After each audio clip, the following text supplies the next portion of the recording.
Hello friends, welcome back हमारे channel में। आज हम लोग देखेंगे स्टॉक मार्केट में सपोर्ट रेजिस्टेंस के पास हम लोग ट्रेडिंग कैसे करते हैं। ओके, हम लोगों ने पिछले लेसन में देख लिया कि हम लोगों को सपोर्ट रेजिस्टेंस ड्रॉ कैसे करना रहता है, अलग अलग तरीके से कैसे ड्रॉ करते हैं। ओके, अगर आपको अभी भी नहीं पता कैसे सपोर्ट रेजिस्टेंस ड्रॉ होता है, अलग अलग क्या क्या मेथड्स हैं, तो आप पुराना वीडियो पहले एक बार जाके देख सकते हैं, क्योंकि ये वीडियो उसका कंटिन्यूएशन है।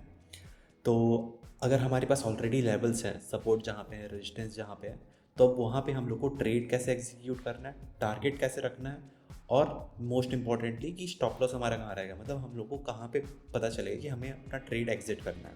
ओके, ठीक है, तो चलिए शुरू करते हैं। एग्जाम्पल के लिए हम लोग यहाँ सबसे पहले HDFC बैंक का एक बार कंसिडर करते हैं। और जैसे हम लोगों ने पिछले वीडियोस में एक बार देखा था कि सपोर्ट रेजिस्टेंस कैसे ड्रॉ करते हैं, एक बार चलिए तुरंत HDFC बैंक का सपोर्ट रेजिस्टेंस ड्रॉ करते हैं। ये रहा। मैंने इनिशियली इसको वन डे पे क्यों शिफ्ट किया, क्योंकि हमारा अप्रोच पहला डिफाइंड है कि हम लोग टॉप डाउन अप्रोच से सपोर्ट रेजिस्टेंस ड्रॉ करेंगे। टॉप डाउन अप्रोच क्या रहता है? टॉप डाउन अप्रोच का मतलब होता है कि पहले हम बड़े टाइम फ्रेम में देखेंगे कि सपोर्ट कहाँ पे है, रेजिस्टेंस कहाँ पे है, उसके बाद धीरे धीरे हम लोग टाइम फ्रेम छोटा करते जाएंगे और उसके हिसाब से हम लोग लेवल्स देखेंगे। ओके, तो देखिए यहाँ पे मार्केट बार बार ऊपर जाके रिवर्सल कहाँ से ले रहा है, ये देखिए, ये हो गया। जैसे हम लोग को सपोर्ट लेवल्स कैसे बनाते हैं, जहाँ जहाँ पे स्विंग्स हुए हैं, देखिए जनरली इस लेवल के आसपास आके मार्केट रिजेक्शन दे रहा है। ये रहा 1 2 3 4, 4 बार मार्केट रिजेक्शन दे चुका है। ओके, और नीचे साइड हम लोग को सपोर्ट कहाँ मिल रहा है, नीचे साइड सपोर्ट भी ड्रॉ कर लेते हैं। एक हम लोग को यहाँ एक स्विंग दिख रहा है, डाउन स्विंग। ओके, तो हम लोग एक यहाँ ड्रॉ कर लेंगे। और कहाँ स्विंग दिख रहा है, एक यहाँ दिख रहा है हम लोग को अच्छा लेवल। ठीक है, एक ये रहा। और कोई सा है अच्छे लेवल्स कहीं पे स्विंग दिख रहा है, एक स्विंग हम लोग को यहाँ दिख रहा है, ये रहा समवेयर ओवर हियर, ये रेंज में। ठीक है, तो ये एज अ अभी इनिशियली हमारा रेजिस्टेंस वर्क करेगा क्योंकि ये लेवल इसने ब्रेक कर दिया है। ठीक है, अब इसमें समझते हैं हम लोग को ट्रेड कैसे लेना है। ट्रेड हमें तो ये लेवल्स बनाने ऑलरेडी आते हैं, अब हमें समझना है ट्रेड्स कहाँ कहाँ पे लेना है। ठीक है, तो फिर HDFC बैंक में हम लोग वीकली और डेली का ही चार्ट देखेंगे। अब वीकली एक बार देख लेते हैं। वीकली में देखिए जहाँ जहाँ पे स्विंग्स हुए हैं वहाँ वहाँ पे ऑलरेडी लेवल्स ड्रॉ हो गए, तो हमें और कोई लेवल्स की ज़रूरत नहीं। नीचे साइड है बट वो बहुत नीचे है, ये इसकी रिक्वायरमेंट नहीं पड़ेगी, आई डोंट थिंक सो। ठीक है, अब इसको वापस डेली टाइम फ्रेम में एक बार जाता है। अब देखिए जब भी मार्केट आपका ये रेजिस्टेंस के पास गया है, जैसे यहाँ पे आपको दिख रहा है मार्केट यहाँ से ऐसा ट्रैवल किया और रेजिस्टेंस के पास गया है। एक सेकेंड, मैं ये मूविंग एवरेज हटा देता हूँ।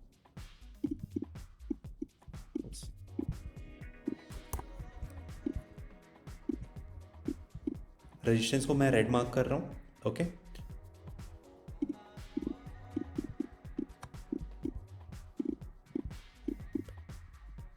ठीक है, और सपोर्ट को मैं ग्रीन रहने दे रहा हूँ। ओके, अब देखिए जब भी मार्केट रेजिस्टेंस के पास जाएगा तो हमें, हमारा सिंपल लॉजिक है, वहाँ पे सेलर्स हैवी रहेंगे तो हमें वहाँ से बियरिश ट्रेड लेना, सिंपल एज दैट। अब देखिए एक और लॉजिक ये रहता है कि रेजिस्टेंस कभी भी कोई सिंगल स्ट्रेट लाइन नहीं रहता, ये हमारा एक रेंज रहता है। तो आप ये मत समझिएगा कि मैंने यहाँ पे एक स्ट्रेट लाइन बना दिया है रैंडमली, इसका मतलब यही एक एग्जैक्ट यही रेजिस्टेंस वर्क करेगा। ये एक छोटा सा एक रेंज रहता है, तो फिर रफली ये हमारा रेजिस्टेंस रहेगा, ये लेवल आसपास हमारा रेजिस्टेंस रहेगा। इसका मतलब ये है जब भी हमारा मार्केट में यहाँ पे अगर कैंडल आता है तब हमें यहाँ पे सेल एग्जीक्यूट करना है। अगर कैंडल जैसे ही इस लेवल को टच करता है हमें सेल एग्जीक्यूट करना है। देखिए ये कैंडल इस लेवल को टच किया है, ठीक है, तो यहाँ पे हम लोग सेल ट्रेड एग्जीक्यूट करेंगे। ओके, अब ये बात आती है सेल किया वो तो ठीक है, अब हमारा मेन चीज़ आता है टारगेट और स्टॉप लॉस, कि आपको कहाँ पे लॉस होगा तो एग्जिट करना है और कहाँ तक प्रॉफिट हम लोग को होल्ड करना है। ओके, तो यहाँ पे देखते हैं हमारा टारगेट और स्टॉप लॉस क्या रहता। हमारा स्टॉप लॉस कहाँ पे रहता, हमारा स्टॉप लॉस रहता ये रेंज के टॉप में। ये जो हम लोगों ने छोटा सा रेंज बनाया है रेजिस्टेंस का, इस रेजिस्टेंस का टॉप ये रहता हमारा स्टॉप लॉस। ओके, और हमारा टारगेट कहाँ रहता, हमारा टारगेट रहता नेक्स्ट सपोर्ट जो भी नीचे दिख रहा है मार्केट में। नेक्स्ट सपोर्ट कहाँ दिख रहा है, ये वाला लाइन। इनिशियली जब मार्केट यहाँ पे था तो ये हमारा नेक्स्ट सपोर्ट हमारा उस टाइम टारगेट था कि ये वाला लाइन टच करेगा तो हम लोग अपना प्रॉफिट बुक कर लेंगे। ठीक है, तो क्या हुआ है, मार्केट ने यहाँ पे आया है, सपोर्ट के पास आया और सपोर्ट को भी ब्रेक कर दिया, तो हमें यहाँ पे ईजिली हमें एक अच्छा सा प्रॉफिट बुक हो जाता। एक बार देखते हैं इसमें रिस्क रिवॉर्ड क्या आ रहा है। हम लोग यहाँ पे शॉर्ट पोजीशन हम लोग बना रहे हैं, लेट्स कंसीडर ट्रेड में यहाँ घुस रहे हैं हम लोग। हमारा रहेगा ये और टारगेट रहेगा ये। ओके, अब देखिए ये जो हम लोगों ने बनाया इसमें रिस्क रिवॉर्ड हमें क्या मिल रहा है, 1:9।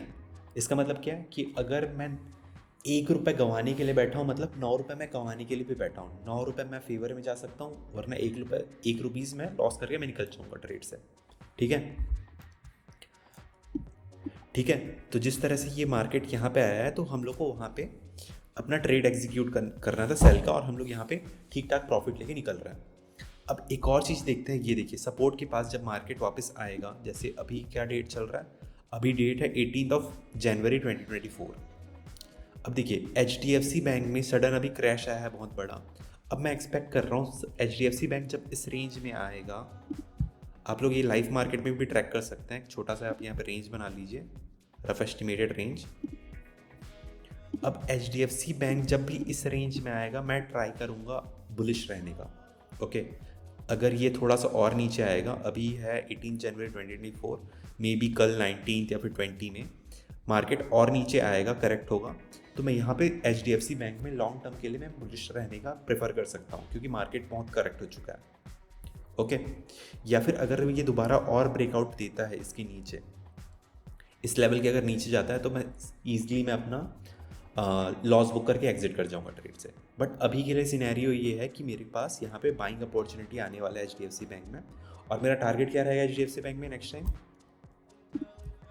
हमारा टारगेट रहेगा ये, हम लोग यहाँ आसपास कहीं पे मिड में बाई करेंगे, जब भी ये रेंज, लेट्स कंसिडर ये रेंज के टॉप में ही बाय कर लिया, जैसे ही टच हुआ, इसको थोड़ा एडजस्ट करते हैं, हमारा स्टॉप लॉस ये रहा यहाँ तक छोटा सा, और टारगेट कहाँ तक रहेगा, टारगेट इनिशियल टारगेट रहेगा हमारा यहाँ तक। क्यों, ये इनिशियली ये था हमारा सपोर्ट, बट इसको अब ये ब्रेक कर गया, तो ये एज अ रेजिस्टेंस वर्क करेगा। ओके, तो हम लोग यहाँ पे क्या में जा रहे हैं, क्या रिस्क रिवॉर्ड में जा रहे हैं, 1:4, 3.64 दिख रहा है रिस्क रिवॉर्ड, मतलब ये है कि 1:4 रिस्क रिवॉर्ड में हम लोग आ रहे हैं यहाँ पे, मतलब 1 रुपये हम लोग अगर लॉस कर रहे हैं, मतलब 4 रुपये कमाने का अपॉर्चुनिटी भी मिलेगा हम लोग को यहाँ पे। ठीक है, तो आप ये लोग लाइव मार्केट में आप ये चीज़ ट्रैक कर सकते हैं, आप देखते रहिएगा मार्केट में ये अपॉर्चुनिटी मिलेगा।